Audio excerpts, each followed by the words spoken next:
Oi, pessoal! Hoje trago um vídeo com uma análise tática dos gringos que ficaram encantados com o Flamengo. Esse é um novo modelo de vídeo, então quero saber se vocês preferem esses vídeos dublados ou legendados. Até a próxima, fiquem com o vídeo.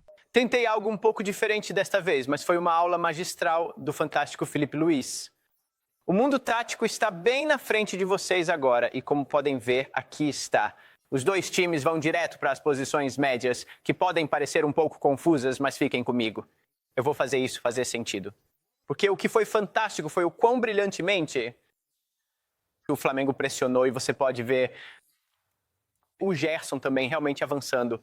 Você vê essa linha bem definida deles pressionando o adversário. E eu acho que isso, obviamente, é um plano sem a bola do Felipe Luiz. Mas quando se trata do Maresca, ele também tinha um plano. Felipe Luiz disse que passou noites sem dormir pensando em tudo isso. Então, o plano do Chelsea era bem diferente. Vamos tentar deixar isso ainda mais claro, tirando o Flamengo da equação por um momento. Essas são as posições médias do Chelsea e parece um pouco diferente. Obviamente, há muitas mudanças aqui. O Reece James jogando no meio-campo e o papel do Cucurella é diferente. O Palmer, na verdade, começa aberto pela ponta, mas depois avança para uma área mais central. E é muito diferente do que vimos no primeiro jogo, onde era algo mais tradicional. Falamos sobre isso na coletiva, então você já deve saber disso. Mas o Cucurella avançando para essa área aqui, o Palmer não jogando como aquele jogador de lado. E normalmente, quando pensamos no time do Maresca, pensamos nesses dois jogadores abertos. Mas se voltarmos para a formação de hoje, o que foi diferente, na minha opinião, é que eles estavam tentando utilizar e manter a largura do campo. E com isso, a função do Cucurella era ficar aberto na ponta. A função do Gusto também era ficar aberto na ponta. O Palmer passava a atuar um pouco mais centralizado. E o que isso significava era que, se a bola fosse para um dos lados, porque quando eles recuperavam a bola do Flamengo, o Flamengo costuma trocar passes curtos, sobre os quais o Lierse vai falar com a gente em um instante. Mas o Neto fazia uma arrancada atravessando o campo, e isso criava um grande espaço desse lado. E isso permitia ao Chelsea inverter o jogo de um lado para o outro. Mas a pressão do Flamengo era um pouco boa demais. Mas deixa eu te mostrar exatamente do que estou falando aqui. Podemos ver um lance agora, se tudo der certo. Então, como você pode ver, um pequeno lançamento tentando superar essa pressão. E esse é o Lian Delap.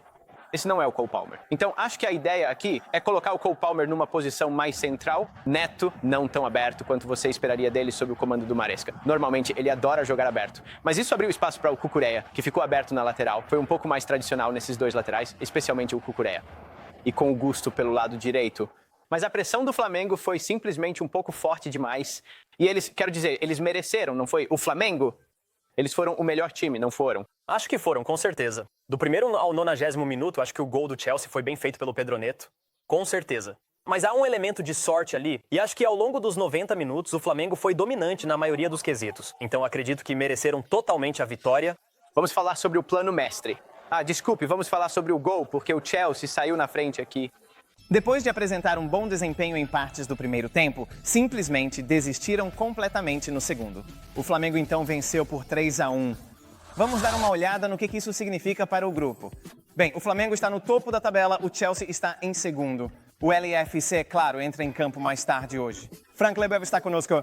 Frank, até que ponto devemos analisar esse jogo? Bem, primeiro, parabéns ao Flamengo.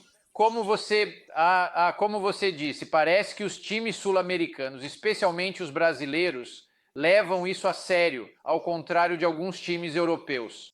E eles deram uma lição ao Chelsea, porque se formos falar sobre o Botafogo contra o Paris Saint-Germain depois, foi mais um jogo de ficar recuado e trabalhar duro, não foi realmente um jogo de joga bonita, sabe?